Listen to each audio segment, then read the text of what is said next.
Kwa majina naitwa Mr. Matiku, ni mwongoza watalii katika hifadhi ya taifa ya kisiwa cha Saanane.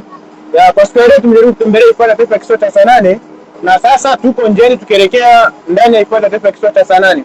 Sasa pembeni yetu hapa tuko na madam ambaye anahusika na masuala ya utalii pamoja na uhifadhi. Tuko naye live kabisa, tunatamba naye.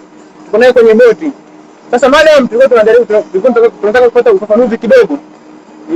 Ni vitu gani ambavyo mmeweka ambavyo vinaweza vikatuvutia watalii kuja kutembelea hifadhi yetu ya taifa ya kisiwa cha Saanane? Okay. Hifadhi yetu ya taifa ya kisiwa cha Saanane kuna vivutio mbalimbali. Kwanza kabisa kuna wanyama aina tofauti tofauti, kuna simba, dume na jike ambao wapo kwenye uzio. Kwa hiyo ni rahisi sana kuwaona. Lakini pia kuna wanyama aina nyingine ambao ni pundamilia, kuna nyumbu jamani. Nyumbu wa Serengeti hata Saanane wapo. Sema tofauti tu ni kwamba hawafanyi migration, lakini wanapatikana. Kuna swala, chatu wanaonekana, nyoka, kenge, pimbi huku ndo kwao. Lakini pia kuna mnyama anaitwa kasongo. Kasongo anapatikana Saanane, mje mkamuone. Lakini pia kuna kivutio kingine ambacho tunasema ni jumping stone, jiwe la kuruka, ambalo ukipiga picha unaonekana kama unaruka juu ya maji. Yes, asante sana madam. Kuuliza swali moja, labda unaweza ukatuambia gharama zikoje, kwa sababu kuna wengine hawafahamu gharama, kwamba wanahisi labda ni gharama kubwa sana kutembelea hifadhi ya taifa ya kisiwa cha Saanane. Unaweza ukazisema? Okay. Gharama kwa Mtanzania mtu mzima tunasema kuanzia miaka 16 na kuendelea, kiingilio ni 5,900 tu. Alafu kwa wanafunzi ni 2,360.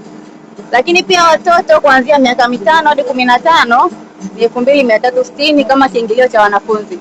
Umri kuanzia miaka 4 kushuka chini ni bure kabisa. Na pia kuna usafiri wa boti. Usafiri wa boti kuanzia mtu mmoja mpaka watu 15 ni 1,200.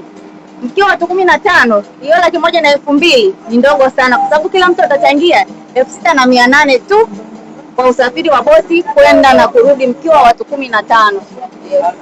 Na inachukua muda gani kutoka ofisi zenu zilipo mpaka kufika hifadhi? Dakika 5 mpaka 6 unakuwa umeshafika hifadhi. Jamani, ni sehemu ambayo inatumia almost dakika 5 hadi dakika 6 kufika ndani ya hifadhi ya taifa ya kisiwa cha Saanane.